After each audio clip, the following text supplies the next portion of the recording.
5 साल बाद हुई अदित की वापसी। अपनी माँ की ऐसी हालत को देख अदित लौट आया है। अदित को खबर लग चुकी है कि उसकी माँ कुसुम उसे ढूंढते हुए पुलिस स्टेशन तक पहुंच गई और वहां पर पहुंचने के बाद उनके सामने यह सच आ चुका है कि अदित इस दुनिया में नहीं रहा। लेकिन वास्तविकता इससे कोसों दूर है, क्योंकि अदित उस दिन जिंदा बच गया था अपनी बेटी के साथ। मौत हुई थी तो उस सोम्या की। अदित और उसकी बेटी अभी भी जिंदा थे, लेकिन यह लोग लौट कर घर नहीं गए, क्योंकि अदित ने जिस तरीके से मंगल को ठुकराया था उसके बाद अदित कभी भी मंगल से अपना चेहरा नहीं मिला पाता। इसलिए इन सारी चीजों का बोझ अपने सर पे रख के अदित निकल जाता है एक अलग शहर में, एक अलग जगह, जहाँ पर वो अपनी बेटी के साथ 5 साल जिंदगी बिताता है, इस उम्मीद में कि एक दिन आएगा जब सारी चीजें सही हो जाएगी और अदित अपने परिवार के पास वापस जाएगा। लेकिन जब अदित को कुसुम की ऐसी हालत के बारे में पता चला तो अदित दौड़ा दौड़ा हॉस्पिटल में पहुंच गया। इस वक्त तक मंगल हॉस्पिटल में कुसुम से मिलने जा रही थी, लेकिन वहाँ की रिसेप्शनिस्ट बताती है कि एक बार में कोई एक ही जना उनसे मिल सकता है, उनका बेटा ऑलरेडी उनसे मिलने आ चुका है। ये बात सुन के मंगल के पांव तले जमीन खिसक जाती है। जैसे ही मंगल उस रूम में जाती है, कुछ ऐसा होता है जो जानकर आप भी दंग रह जाओगे। तो आखिर पूरी कहानी क्या है, आइए जानते हैं आज की इस वीडियो में। तो बिना किसी वक्त गवाए चलिए मंगल लक्ष्मी के लेटेस्ट वीडियो को शुरू करते हैं। कहानी की शुरुआत होती है मंगल से। मंगल इस वक्त बहुत ज्यादा टेंशन में होती है, क्योंकि कुसुम अदित का पता लगाते लगाते उस फ्लावर शॉप तक पहुंच गई थी। मंगल को डर था कि कहीं ऐसा ना हो कि कुसुम रिपोर्ट लिखवाने के लिए सीधे पुलिस स्टेशन चली जाए, क्योंकि अगर ऐसा होता है ना तो फिर अदित की मौत का राज कुसुम के सामने आ जाएगा, क्योंकि मंगल ने इसके पहले ऑलरेडी रिपोर्ट लिखा रखी है। उसी वक्त मंगल के हाथ से कांच भी टूट जाता है, यानी अपशगुन तो हो ही चुका था। अचानक से बेल बजने की आवाज आती है। सारी ये चीजें एक के बाद एक करके होती जा रही थी। वो देखती है कि बाहर तो पुलिस है। पुलिस साफ तौर पे मंगल को कह देती है कि हम यहाँ पर आए हैं अदित सक्सेना की कार एक्सीडेंट के केस को लेकर। मंगल कहती है कि आप धीरे बोलिए सर, धीरे बोलिए। मेरे इस घर में किसी को भी अदित जी की मौत का राज नहीं पता है, और न ही मैं चाहती हूँ कि किसी को भी पता चले, इसलिए आप प्लीज सारी बात पुलिस स्टेशन में कीजिए। मैं पुलिस स्टेशन में आ जाऊंगी। पुलिस ऑफिसर कहते हैं कि हम यहाँ पर आए हैं, इसका मतलब कोई जरूरी बात है। हम आपको सिर्फ ये बताने आए हैं कि आपने 5 साल पहले जो केस दर्ज किया था उसके हिसाब से हमें खाई में एक कार मिली है, और हमें पूरा यकीन है कि वह कार अदित सक्सेना की है। मंगल कहती है कि पूरे 5 साल बाद जाके आपको कार मिली। पुलिस ऑफिसर कहते हैं कि आपको भी पता है वो खाई कितनी ज्यादा गहरी है, और जिस हालत में कार मिली है ना, शायद वह देखने के बाद तो आपके भी पांव तले जमीन खिसक जाएगी। इस वक्त मंगल हाथ जोड़कर पुलिस वालों को कह रही होती है कि आप प्लीज यहाँ से चले जाइए, प्लीज आप यहाँ से चले जाइए। जो भी बातचीत करनी है ना, मैं स्टेशन में आ जाऊंगी, वहां पर कर लेंगे। खैर मंगल की रिक्वेस्ट को सुन के पुलिस वाले वहां से चले जाते हैं। लेकिन जैसे ही मंगल पीछे मुड़ती है, वहाँ पे गायत्री मौजूद थी, यानी गायत्री ने यह बातें सुन ली थी। गायत्री दौड़ी दौड़ी जाती है कुसुम के कमरे में और आवाज लगाती है कि जीजी। मंगल भी यहाँ पे पीछे पीछे भागती है, लेकिन जब तक मंगल उस कमरे तक पहुंचती है तब तक गुड़ गोबर हो चुका था। यानी गायत्री ने सारी ही चीजें कुसुम को बता दी थी कि पुलिस घर पर आई थी, और न केवल घर पर आई थी बल्कि वह अदित की कार एक्सीडेंट को लेकर भी बात कर रही थी। कुसुम मंगल से पूछती है कि मंगल ये सब क्या है, गायत्री क्या कह रही है। गायत्री कहती कि जीजी मैं सही कह रही हूँ, मैंने जो कुछ भी सुना सही ही सुना है। मुझे तो ऐसा लग रहा है कि मंगल हम सबसे कुछ ना कुछ चीजें छुपा रही है। इस वक्त कुसुम बार बार मंगल से पूछ रही होती है कि हमारा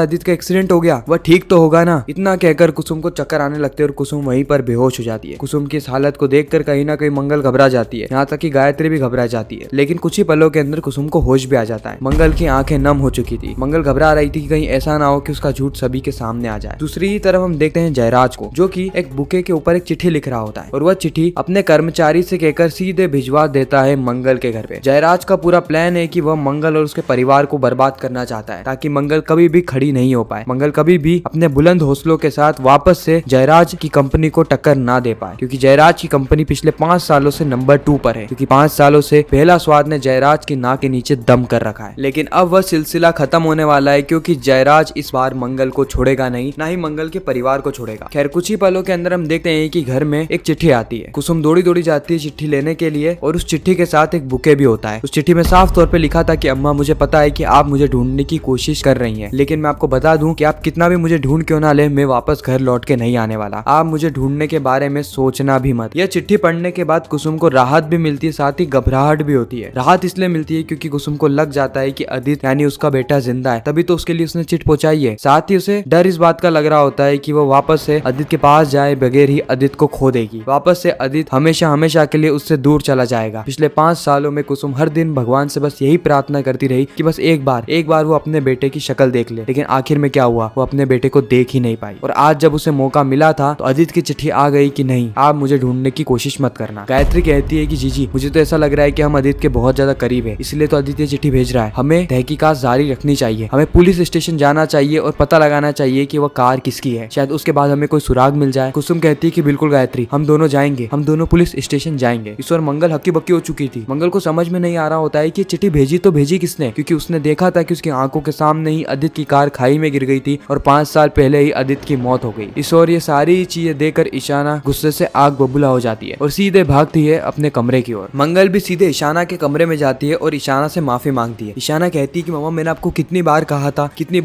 कि आप दादी को झूठ मत बोलना, क्योंकि अगर एक दिन सच दादी के सामने आ गया ना तो उसके बाद दादी की क्या हालत होगी इसकी हम कल्पना भी नहीं कर सकते। और आज देखो सच सामने आ ही रहा है। मुझे तो ये समझ में नहीं आ रहा कि आपने वो बुके भेजा क्यों है। मंगल कहती है कि मुझे माफ करना ईशाना, लेकिन उस वक्त अम्मा को बचाने के लिए मैंने झूठ बोला था और बुके से मुझे ये सिलसिला जारी रखना पड़ा। लेकिन मुझे यह बात समझ में नहीं आ रही है कि आज बुके किसने भेजा, क्योंकि मैं आज बुके नहीं भेजती हूँ। मैं केवल और केवल स्पेशल दिन के दिन ही बुके लेके भेजती हूँ। मुझे खुद को समझ में नहीं आ रहा है कि बुके भेजने के पीछे किसका और क्या मकसद है। मंगल कहती है कि अम्मा पुलिस स्टेशन जा रही है, मुझे जाकर उन्हें रोकना होगा। इस वक्त तक मंगल ईशाना दोनों ही निकल जाते हैं पुलिस स्टेशन की ओर। गायत्री और कुसुम दोनों ही पुलिस स्टेशन में पहुंच गए होते हैं और पुलिस ऑफिसर से साफ तौर पे पूछ रहे होते हैं कि आप हमारे घर पर आए थे आदित्य सक्सेना की कार एक्सीडेंट को लेकर कोई जानकारी देने, तो हम यहाँ पर आ चुके हैं, आप हमें जानकारी दे दीजिए। आखिर वो कार कौन सी है, क्या हम उस कार को देख सकते हैं? पुलिस ऑफिसर कहते हैं कि आप देख सकते हैं, लेकिन थोड़ा सा टाइम लगेगा, पहले हम हाथ का काम निपटा ले, उसके बाद हम आपको वो कार दिखा देंगे, आप वहाँ पर बैठ जाइए। कुसुम और गायत्री वहाँ पर जाकर बैठ जाते हैं। उसी वक्त मंगल आ जाती है और मंगल कहती है कि अम्मा मुझे लगता है कि आज सर ना बहुत ज्यादा बिजी है, हम एक काम करेंगे, हम कल आकर देख लेंगे। वैसे भी वो कार थोड़ी ना कहीं जाने वाली है, हम कल आएंगे और आसानी से कार को देख लेंगे। मुझे तो पूरा यकीन है कि वो आदित्य जी की कार होगी ही नहीं। ईशाना सारी चीजें देख रही होती है और मंगल जबरदस्ती कुसुम और गायत्री को वहाँ से ले जाने की कोशिश कर रही थी, लेकिन अचानक से ही आ जाता है जयराज। जी हाँ, जयराज आता है पुलिस स्टेशन में और आते ही पुलिस ऑफिसर से रिक्वेस्ट करने लगता है कि सर जितना जल्दी हो सके उतना जल्दी इनका काम करवा दीजिए। इन लोगों ने मेरी बहुत ज्यादा मदद करी थी, इसलिए मैं चाहता हूँ कि मैं इनकी मदद करूँ, इसलिए आप जल्द से जल्द वो कार इनको बता दीजिए। मंगल कहती कि जयराज जी आप यहाँ। जयराज कहता है कि मैं वैसे तो यहाँ पर चालान भरने आया था, लेकिन मैंने आप लोगों की बातें सुन ली। वैसे भी मैंने आपके घर पे चाय पी है ना, इसलिए उसका कर्ज तो चुकाना होगा। वैसे भी इस पुलिस स्टेशन में मेरी पहचान है, तो आंटी जी आप टेंशन मत लीजिए, आपके बेटे की कार आप जरूर देखेंगे। कुसुम और गायत्री ये दोनों ही जयराज का हाथ जोड़ के धन्यवाद करते हैं, लेकिन मंगल का दिल अब जोर जोर से धड़कने लगता है, क्योंकि मंगल का झूठ बहुत ही जल्द पकड़ाने वाला था। खैर मंगल को इस बात का डर नहीं था कि उसका झूठ पकड़ा जाएगा। मंगल को इस बात का डर था कि सच्चाई जानने के बाद कहीं ऐसा ना हो कि कुसुम की हालत बहुत ज्यादा खराब हो जाए। खैर पुलिस इस वक्त तक सभी लोगों को ले जाती है उस कार की ओर और उस कार का चेहरा इन सभी को दिखाती है। कार एकदम खंडर हो चुकी थी, उस कार की हालत इतनी ज्यादा बेकार थी, लेकिन फिर भी कुसुम और पूरा ही परिवार ये पहचान लेता है कि यह कार तो आदित्य सक्सेना की ही है। साथ ही पुलिस भी इस बात की पुष्टि करती है कि हमने इस कार का नंबर भी चेक किया, यह कार आदित्य सक्सेना के नाम से रजिस्टर्ड है। 5 साल पहले यह कार हमें खाई में मिली। यह बात सुन के कुसुम के पांव तले जमीन खिसक जाती है। कुसुम कहती है लेकिन ऐसा कैसे हो सकता है, क्योंकि हमारे बेटे ने तो हमें हाल फिलहाल में एक बुके भेजा है, एक चिट्ठी लिख के। जयराज कहता है कि मुझे आपको कुछ बताना है। मंगल कहती है कि चुप हो जाइए जयराज जी, आप मेरे परिवार के मामले में दखल अंदाजी मत करिए, मैं सारी चीजें बिल्कुल भी बर्दाश्त नहीं करूंगी। उसी वक्त गायत्री कहती है कि नहीं जयराज तू हमें बताओ,